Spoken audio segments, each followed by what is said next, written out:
नमस्कार, जय साईं राम। आपकी साईं आंटी चैनल के माध्यम से आपके रूबरू।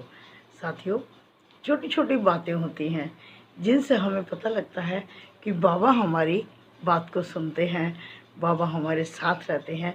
वो बार बार हमें ये अनुभव करा देते हैं, छोटी छोटी बातों पे भी करा देते हैं। तो एक भक्त की इच्छा बाबा ने कैसे पूरी की, मैं ये बता रही हूँ। साथियों, अभी गुरु पूर्णिमा पर मैं शिरडी होकर आई हूँ, कल ही आई हूँ। 5 को हम चले थे, पूरे 3 दिन का पर्व देखने के बाद, और मैं कल दोपहर को घर आई। तो आज मैं अपने घर से किसी के घर ऊदी प्रसाद देने के लिए जा रही थी, न्यू कोंडली, और बस में बैठी थी। पता नहीं, मन में बार बार ये विचार आ रहा था कि नहीं, आज नहीं जाती, कल परसों देकर आऊँगी। बार बार मैं अपने मन को कहूँ नहीं, अब निकल गई तो चलो दे ही आती हूँ उदी प्रसाद उनको। और मैंने उन्हें फ़ोन भी कर दिया कि मैं बस में बैठी हूँ और मैं आ रही हूँ। लेकिन अंदर से बार बार ऐसी प्रेरणा हो रही थी कि मैं उतर जाऊँ बीच में, और मोना भोलानाथ नगर जो भक्त रहती है उसके यहाँ पर मैं जाऊँ। मुझे अंदर से ऐसा बार बार लग रहा था। बस में बैठे बैठे मैं सोचती रही कि अब क्या करूं, बार बार मेरा मन अंदर से मुझे क्यों बोल रहा है कि उतर उतर उतर। तो साथियों, मैं स्वर्ण सिनेमा पर उतर गई, और मैंने फिर कोंडली वाली शगुन को फ़ोन किया कि बेटा मैं आज नहीं आ रही हूँ, मैं कल या परसों आऊँगी आपको उदी प्रसाद देने। तो वो बोले कि आप तो बैठ गए थे। मैंने कहा बैठ तो गई थी मैं, लेकिन पता नहीं अंदर से कुछ ऐसा लग रहा है कि मैं कल या परसों आऊँगी। तो साथियों, जो बात आप देखो कि मैं जिस साईं भक्त का नाम ले रही हूँ, मोना भोलानाथ नगर, मैं उसके यहाँ चली गई। अंदर से प्रेरणा जैसे मिल रही थी कि मुझे वहाँ जाना चाहिए।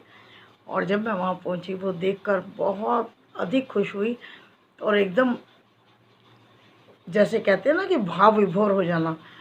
तो उसने कहा आंटी, आप जब भी मैं बाबा से कोई चीज़ मांगती हूँ या बाबा को याद करती हूँ, आप उस दिन ज़रूर मेरे घर आ जाते हो।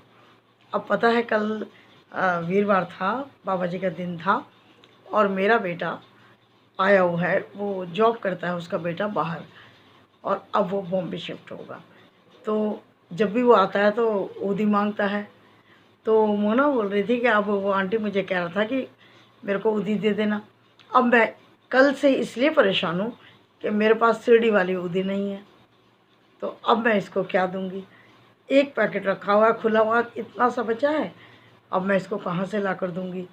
बस मैंने प्रार्थना करते हुए ना बाबा से, वीरवार के दिन बाबा के सामने जोत जलाकर बैठी थी, तो मैंने उस बाबा से हाथ जोड़ कर कहा, बाबा अब अपने बेटों को देने के लिए ऊदी नहीं है मेरे पास, आप मेरी व्यवस्था करो ना कि मेरा बेटा जाए तो मैं उसे ऊदी का पैकेट दे पाऊँ।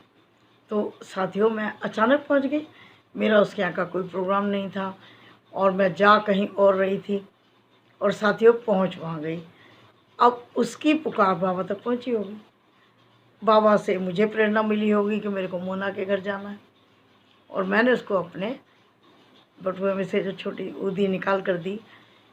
उसकी आंखों में पानी बिल्कुल आ गया, और बोली, आंटी मैं कल से बस यही प्रेयर कर रही थी कि बाबा मेरी व्यवस्था करो, बाबा मुझे कहीं से ऊदी भिजवाओ। तो आंटी आप आ गए, बाबा ने मेरी मनोकामना पूरी कर दी, और मुझे ये ऊदी का पैकेट मिल गया। साथियों, फिर बोल रही हूँ मैं, बातें बहुत छोटी छोटी होती हैं, लेकिन हम साईं भक्तों के लिए बहुत बड़ी होती हैं। जब हम कोई बात अपनी इच्छा बाबा से कहते हैं, बाबा न किसी रूप में कहीं ना कहीं से उसकी व्यवस्था कर देते हैं। यही हमारे साईं का आशीर्वाद है, यही हमारे साईं की कृपा है, और इसी को हम चमत्कार कह देते हैं। तो साथियों, आशा करती हूँ कि आपको भले ही छोटा सा अनुभव है, लेकिन सत्य है, आपको अच्छा लगा होगा।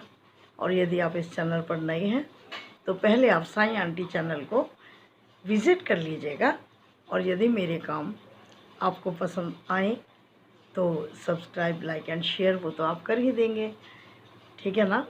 तो चलती हूँ मैं, और बहुत जल्द आपसे मिलूँगी किसी और नए भक्त के चमत्कार के साथ या बाबा की किसी और चर्चा के साथ। ठीक है, चलती हूँ, बहुत जल्द वापस आती हूँ। तब तक आप इस वीडियो को देखिए, शेयर कीजिए। ठीक है, जय साईं राम, जय साईं राम। बाबा जी की कृपा हम सब